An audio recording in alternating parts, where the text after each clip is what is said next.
The Academy's process of grooming civilians into becoming strong, courageous and erudite subalterns of the Nigerian Armed Forces begins with the placement of advertorials in the print and electronic media to attract eligible Nigerian young males and females who are interested in serving their fatherland in military duties through any of the services of the armed forces, namely the Army, Navy, and Air Force.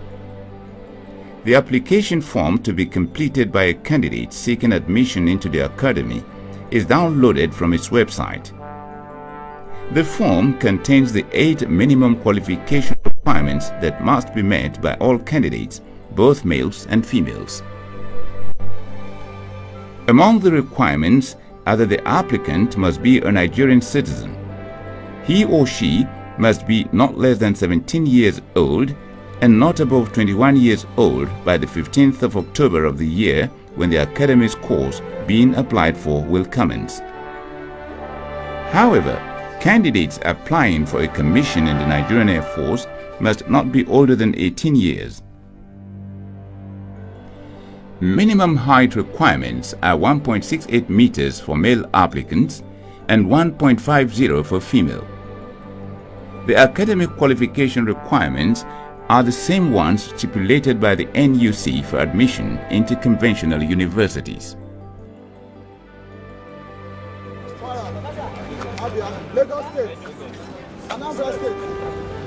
Nigerian Defense Academy entrance exam for 64 regular course,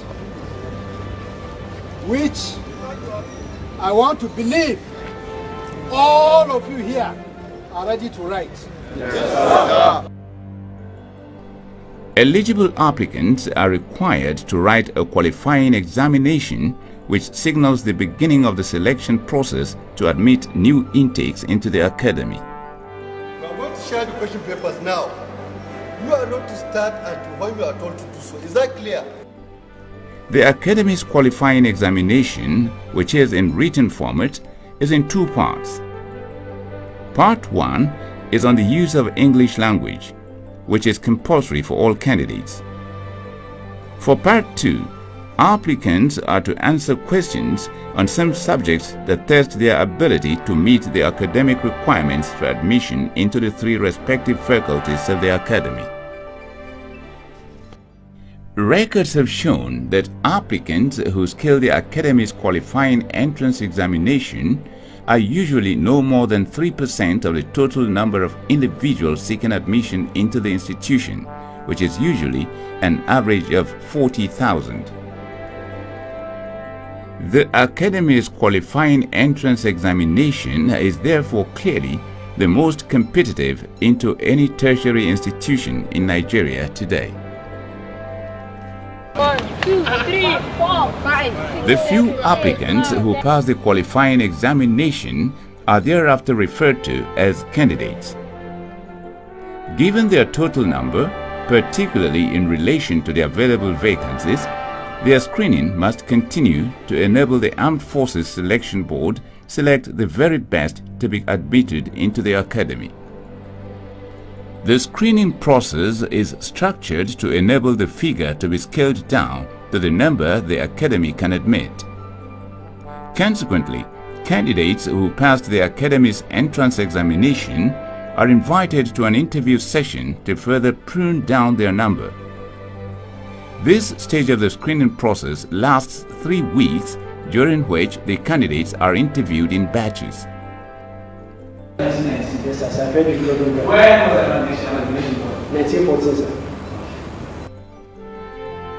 However, because the academy attracts very brilliant minds, the interview stage still leaves the institution with more qualified candidates than it can absorb. The screening process, therefore, shifts to its next gear. At that level, the shortlisted candidates report to the academy to face an Armed Forces Selection Board (AFSB) comprising representatives drawn from the Ministry of Defense, Defense Headquarters, the 3 services of the Nigerian Armed Forces, and the Nigerian Defense Academy.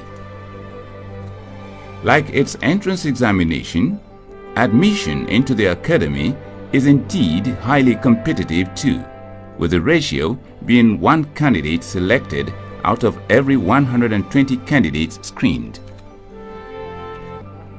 The AFSB screening, which lasts a number of days, is quite elaborate and is conducted in a most thorough and transparent manner. This is to ensure fairness and that only the best of the very best of the candidates who advanced to this stage secure the highly coveted admission into the academy.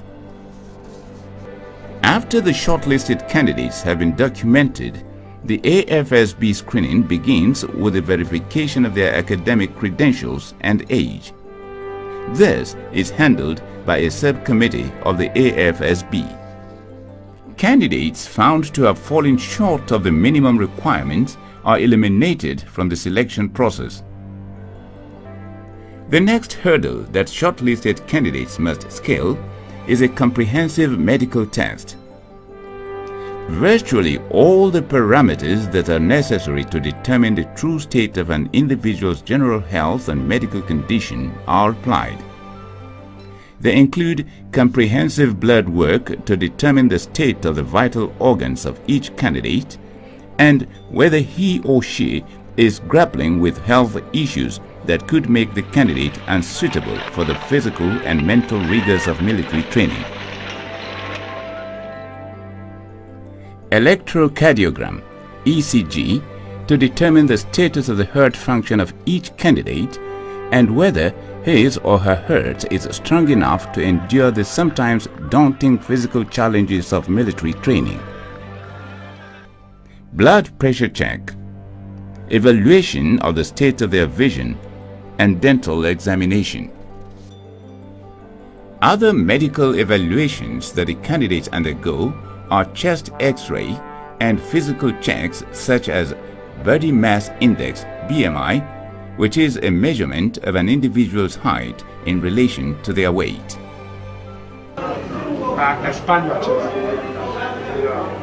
Only candidates who have been certified medically fit proceed to the next stage of the selection process. 2549 Adebayo A. Sadiq. Again, the dropped candidates are informed that should they be interested in knowing the medical condition that led to their being eliminated from the screening process, the AFSB would oblige them the information. And that will be done in strict confidentiality too. That again underlines the fairness of the Academy's officer cadets admission process.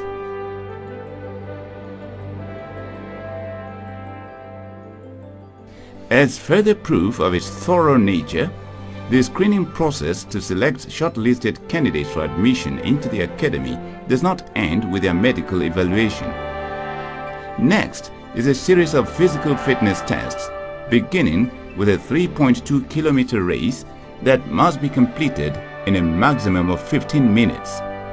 Failure to meet the time results in disqualification. Once again, the candidates are admonished to refrain from exerting themselves beyond their respective natural limits of endurance and also made to realize the dangers of ignoring this piece of invaluable advice. Don't stretch yourself to the point at which your heart or your lungs will fail you. After they have been documented, the candidates are assembled at the starting point of the race.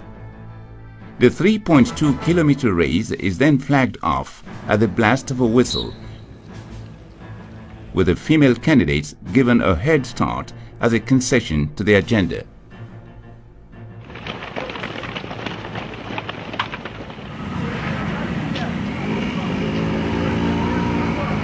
Here is the finish point of the 3.2-kilometer race. As the candidates sprint towards and into this rendezvous, military personnel manning the gates are under strict instructions to shut them on the dot of 15 minutes from the start of the race. As the expiry of the time allowed for the 3.2-kilometer race, the gate to the ground is shut, and those who failed to make it to the finish point within that limit are eliminated. For some, The pain of their near miss is too excruciating to bear. Don't take it as if you have lost everything in life. It's not like that. First time is always the best. The arduous qualifying race is over, but not so the screening exercise. Since the true test of a person's physical fitness lies beyond demonstrating their ability to run a race within a stipulated time, the candidates who scaled the 3.2-kilometer race stage of the screening will undergo yet another round of physical fitness tests. This time, they will cross some obstacles of varying dimensions which they must negotiate through different approved methods, both individually and in groups. During this stage of the exercise, inability to negotiate an obstacle smoothly or failure to comply with the don'ts of doing so, such as dropping or landing in prohibited areas, or failure to refrain from touching prohibited colors, could lead to the disqualification of a candidate, depending on the total number of infractions committed. Unlike the ones that candidates do individually, the obstacle crossings done in groups usually present propositions that are daunting and seem near impossible to achieve, just like most critical military tasks. The objective here is to test the character and leadership qualities of the candidates and their ability to successfully work together as a team to tackle difficult tasks. Usually, by the end of the obstacle crossing stage of the AFSB screening, the number of remaining candidates would have reduced sharply. Even so, the number left is still often more than what the Academy can admit. So, the screening continues, this time with a fresh round of written tests and oral interviews. At the end of the AFSB screening, the waiting game begins for candidates who made it up to the very end of the selection process, as they can only pray and keep hope alive, pending when they receive notification from the Academy that they have either been offered admission to enroll at the institution or had been dropped.